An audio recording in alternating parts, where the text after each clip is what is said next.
Thank you all for coming to the session. I'd like to introduce our first speaker, Emily Saldanha, a senior data scientist at Pacific Northwest National Lab in the Foundational Data Science Group.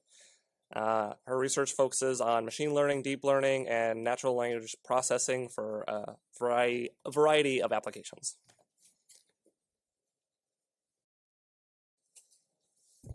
Thanks, Carl.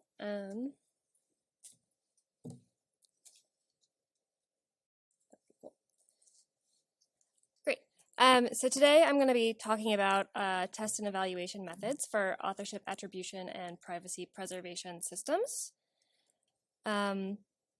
And so to start out with, I'll just give a kind of a brief introduction and some of the challenges that you can experience in dealing with T&E efforts on NLP tasks, as well as an introduction to these two kind of authorship stylistic analysis tasks, which are they're going to be the focus of the IARPA HIATUS program. And I'll be mainly talking about our efforts towards the development of and design of an evaluation strategy for that program, including the overall evaluation framework, the specific tasks that the systems will be addressing, as well as the metrics used for evaluation. So before I dive in, I would just like to highlight our awesome team on these efforts, including the folks on our PNL team, as well as our collaborators at Sandia, Arliss, and Lawrence Livermore.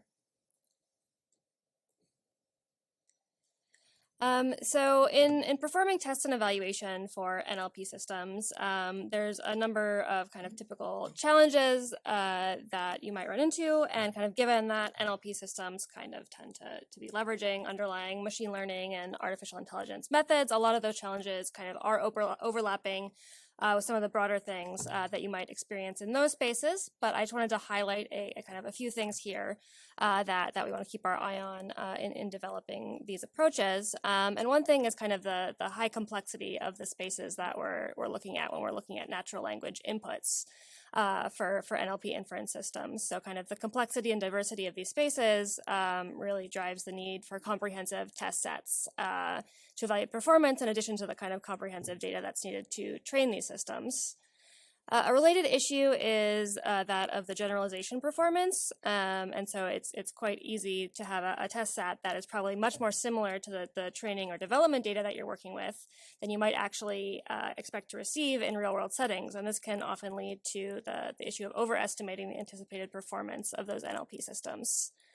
And then a final one, which comes more into play when we're dealing with generative NLP models, so models that are tasked with generating natural language, is that it's kind of very hard to automate the evaluation of those outputs. And kind of despite the rapid gains that we've experienced in natural language understanding, there's still no real substitute for the human judgment on the quality of those text outputs. So that's something where you're probably still going to need a human to be taking a look to see how these things are performing. So next, I'll just give a brief introduction into the specific tasks that we're looking at as part of this evaluation effort. And so these are kind of two flip sides of looking at authorship stylistic analysis. The first being the task of inferring the authorship of a text based on its linguistic characteristics. And so these types of systems have been developed for a range of applications, including things like historical analysis of documents, detection of plagiarism, forensic investigation of crimes, as well as combating disinformation campaigns or human trafficking in online spaces.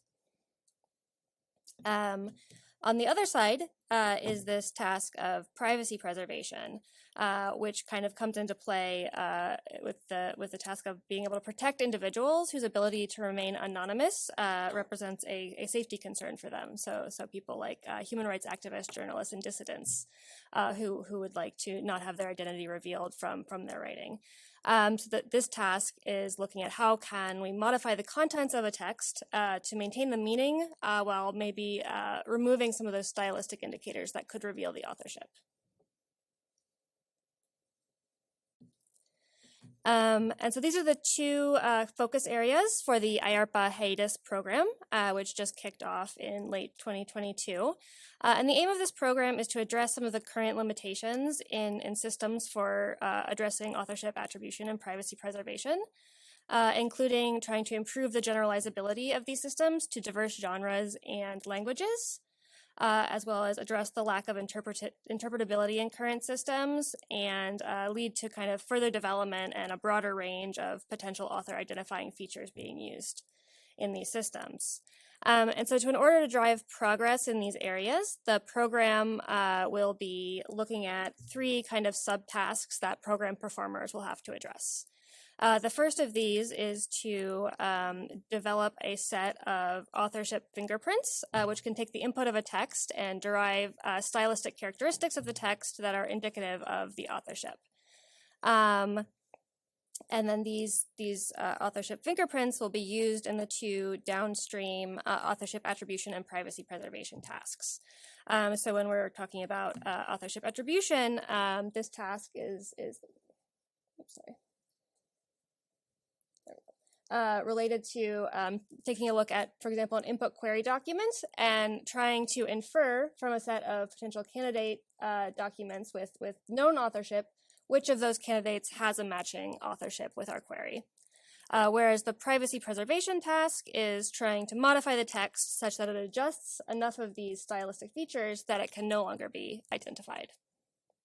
And our role in the T&E effort here is to really define the parameters of these tasks as well as the evaluation metrics to drive the performance of the systems and lead to kind of a broad range of potential approaches to these problems.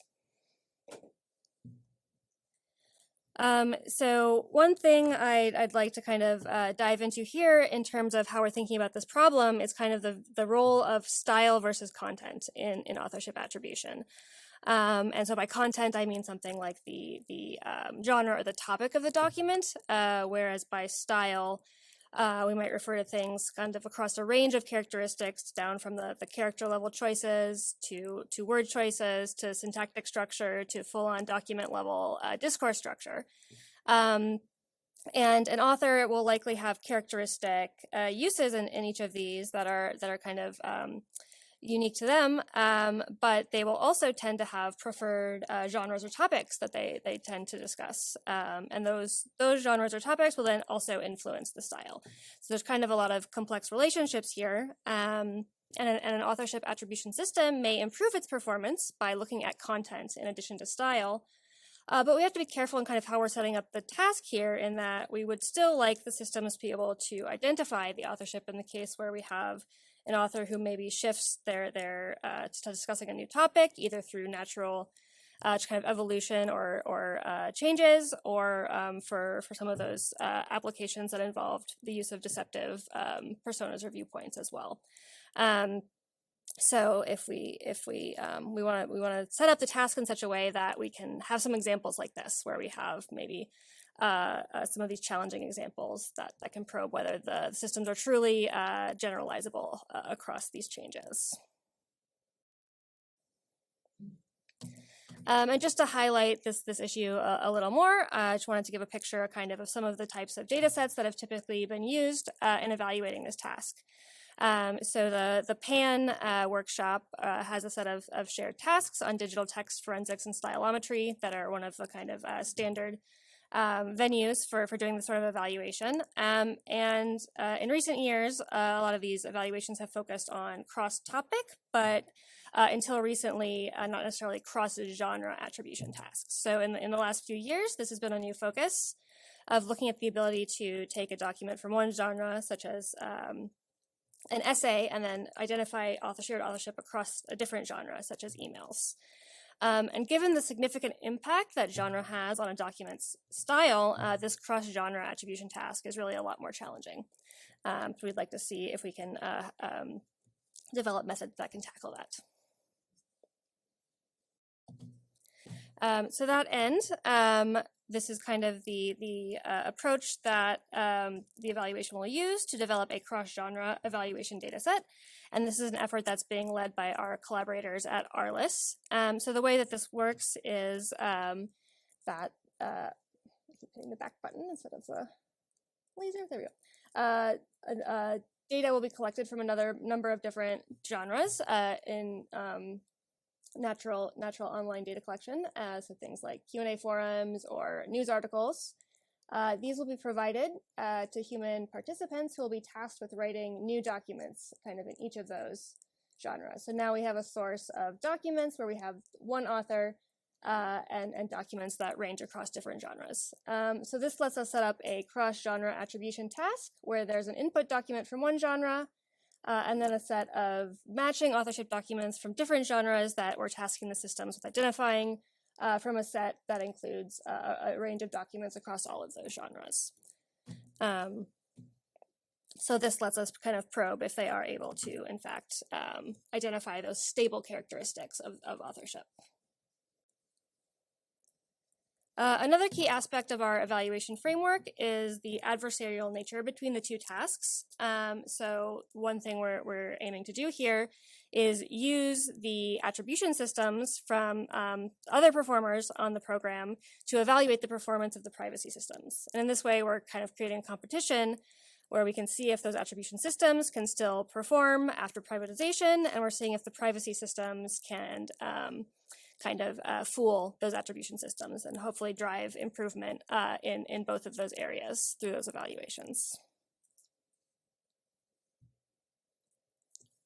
So that's kind of some of the bigger picture on how the evaluation will be set up.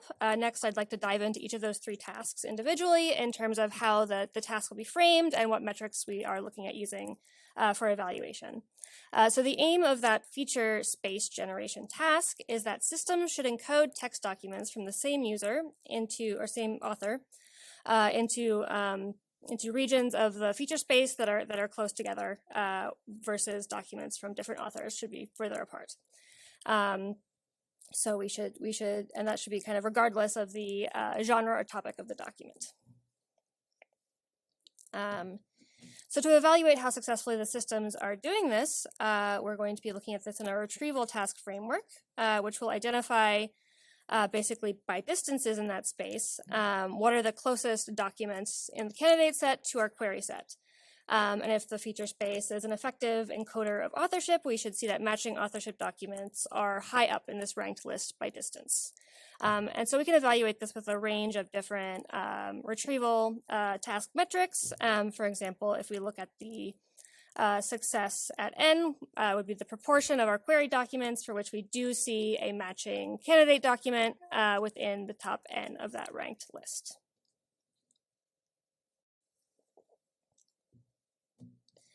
So one thing we want to look at with regards to these tasks is basically how different choices that we make in the parameters of the task affect the task difficulty. So here are just some kind of preliminary results showing some of these factors that are important, and this is using a system that was developed by our collaborators at Lawrence Livermore, using this learning universal authorship representation system to encode the authorship embeddings. And what we're looking at here is basically that success metric as a function of how far down in the top K we're looking. So we should start seeing more matches as we look at more of our ranked list, and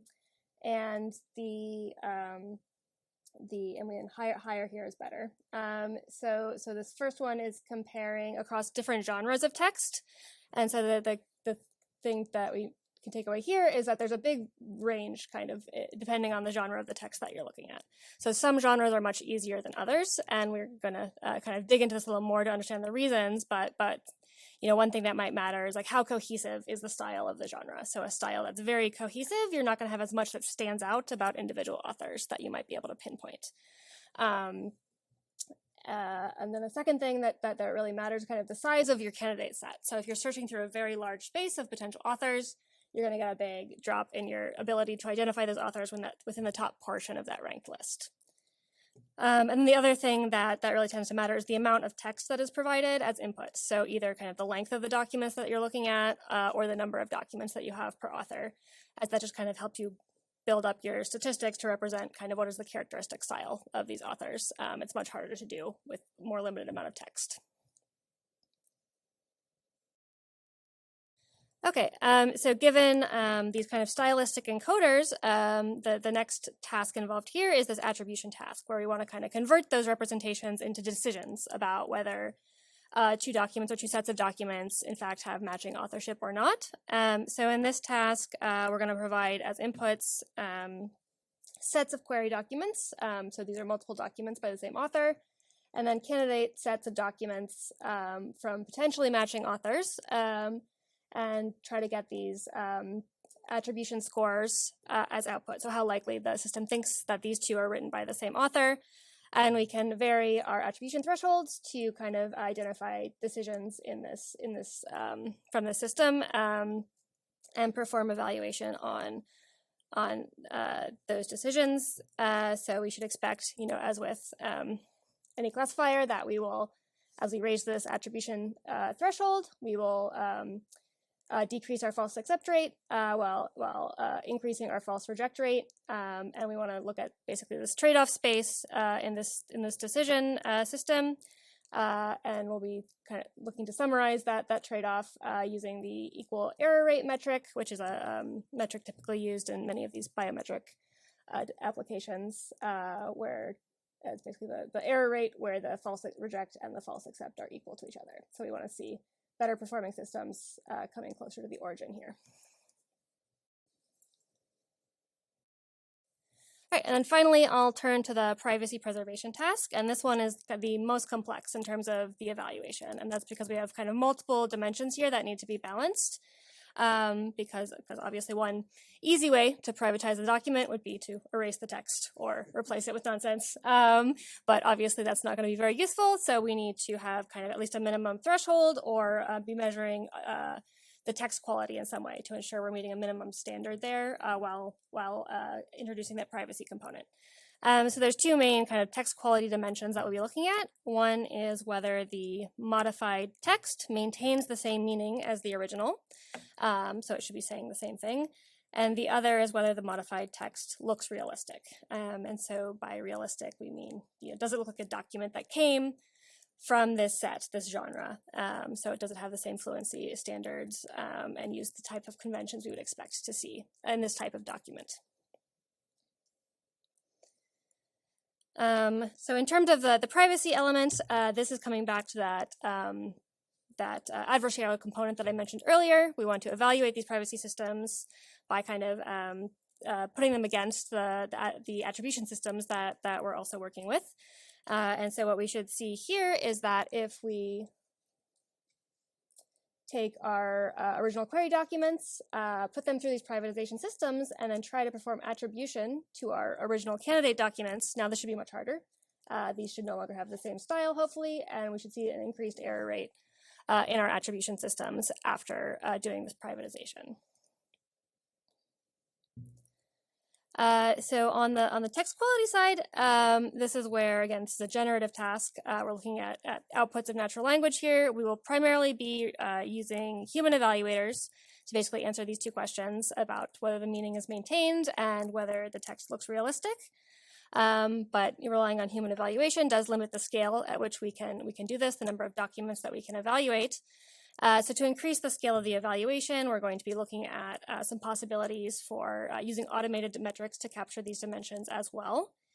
And so this is where we can kind of maybe draw on a lot of the types of metrics that have been developed for other NLP tasks. So there's a lot of similarity here in what we're trying to do in the evaluation to things like machine translation or summarization models that are aiming to, where we have a reference text and a generated text, and we'd like to see some level of matching. We'd like to see some level of quality in the outputs. So just providing some examples of the types of metrics that are available here. In terms of sense, there's things you can do involving looking at overlap in the usage of words between the original and the privatized text. That may be a little bit strict in that you're requiring it to have the same word usage, which would work against the privacy aspect. So something more similarity based, it could help with that, where instead of looking at direct word matching, you look at the embeddings of the words in the original and the privatized version in a semantic latent space and see how well those meanings are conserved in the modified version.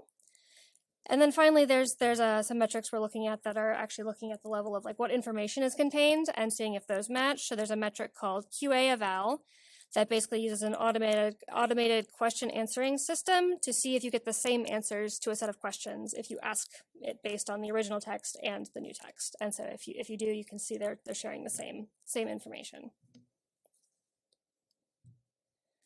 On the soundness side, here we want to basically asking the question of how realistic does this text look? So one way would be to train a language model on our reference text, so our text that looks realistic, and see if our modified privatized version has a high likelihood according to that language model. So is the new text matching the statistics that we expect from the original data set? We could also look directly into the kind of embedding spaces for the modified text and the original text to see if we have good distributional overlap in those spaces. So does the modified set of modified text tend to lie in the same region of semantic embedding space as actual text does? Or we could kind of look more directly at this question of fluency. So we could, there are trained models that look at how fluent is a text. So we could see if the privatization procedure is introducing any disfluencies or incorrect usages into the text, although we want to be careful on this one because not all genres tend to use perfect fluency. So what we're looking for here is matching of fluency between the original and the modified versions.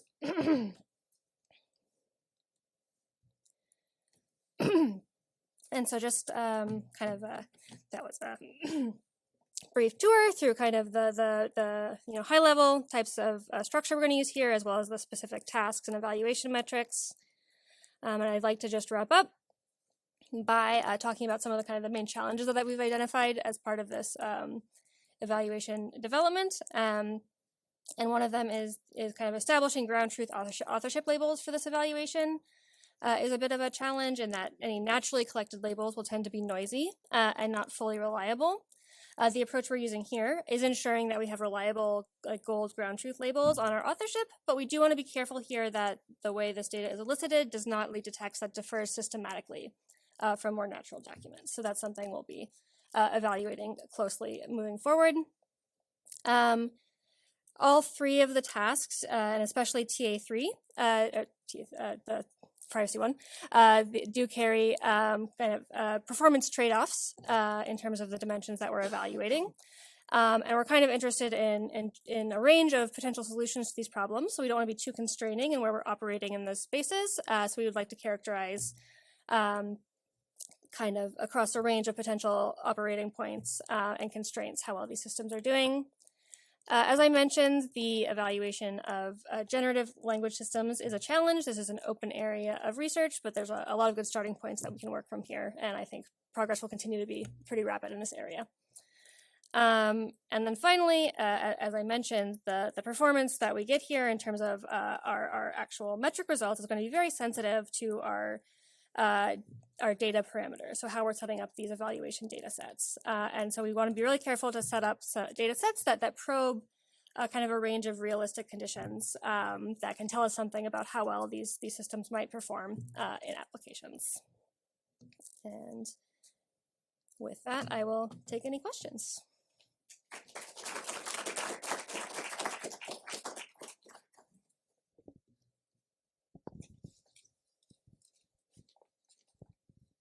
Hi, thanks for the talk. Have you considered sort of any aggregate metrics? So instead of identifying an individual, maybe like a demographic of an individual in your process of deciding how to assess these models? Yeah, so this is a kind of a common variant of an authorship profiling is, maybe we can't identify the specific author, but we could narrow down based on some characteristics. And that can be useful, especially like maybe forensic use cases and things like that. In our data set, I think we will not necessarily be going in that direction, especially because of the difficulty of kind of collecting the relevant demographic information. So we're kind of evaluating on what's the more challenging task of down to the specific author identification. Hi. Very cool work. I'm curious if your attribution scheme is interpretable in the sense that you can tell what types of features it's matching to across genres. You know, when it says, this guy wrote this work of fantasy and this scientific paper, what it's doing. Yeah. So this is actually one of the big focuses on this program is on interpretability and explainability. And I didn't touch on that in this presentation because that's kind of more preliminary in terms of how we're going to be evaluating that. But definitely what we want, along with just kind of achieving good accuracy on these systems, is for them to produce some level of explanation of why it thinks that there's matching authorship. And we'd like to, develop an evaluation approach to see how effective these explanations are at improving performance on maybe downstream tasks using these systems. So yeah, I think that's an important component. More fascinating if it was always getting the right answer and you really didn't know why. I mean, there was some very high order, pattern in your writing that you were unaware of, but the thing was. Yep. Bizarre. Yeah, I think there's gonna like a bit of a trade-off in maybe some of the simpler features are easier to understand, but there may be some very complex patterns that people are doing that actually can be picked up on by some of these models, but it's hard to put into words or for a way that you can understand what it is. Very cool. Thank you. We have time for one more question. There's one more question. And back. Oh, there's two more questions. Well, maybe we have time for both.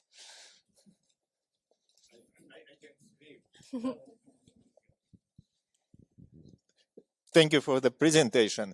Maybe a little bit off topic. Have you considered of using ChatGPT to generate training examples, especially in few shot mode, when an expert can generate just few examples and evaluate them on the fly? Yes. Yeah, so actually one of the things we want to incorporate here is the idea of a machine author. So can the systems identify, not necessarily just even machine versus human author documents, but if there's maybe a specific configuration of a machine author that we would consider to be separate from a different machine author. So we'd like to include examples like that into the task.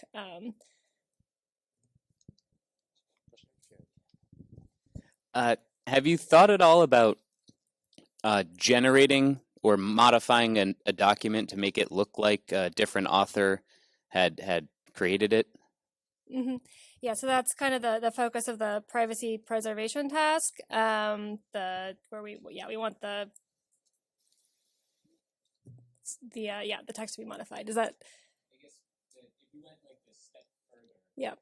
Right. So saying not it's an anonymous. Right? Mm-hmm. This document now looks like author. Yeah. So that's one aspect that we can look at with those systems is maybe. Regardless of whether there's a specific author, if we modify the documents of multiple authors from multiple documents from the same author, do they all go to a similar stylistic region? So it still looks like a realistic author, just not the one we started with. This is something that I think like ChatGPT can already do, right? You can say, "Tell me about thermodynamics as if you're William Shakespeare." Mm-hmm. It'll kind of do that, right? So there's something in there. Yeah, and I think it does it well when you have like a large historical amount of data that ChatGPT knows about. So like if you're using a reference author that ChatGPT's seen a lot of, it can do that, but I think it has a harder time doing something like, make it, this person, random person, or, can you just make this more formal? I don't know how well it does maybe variants on that. Yeah, the one thing I might add about that is, for anyone out there using ChatGPT and that public API, understand that the data you put in there, they have and they can use for training. So be careful about what you put in there. All right. Thank you. Let's take our speaker one more time.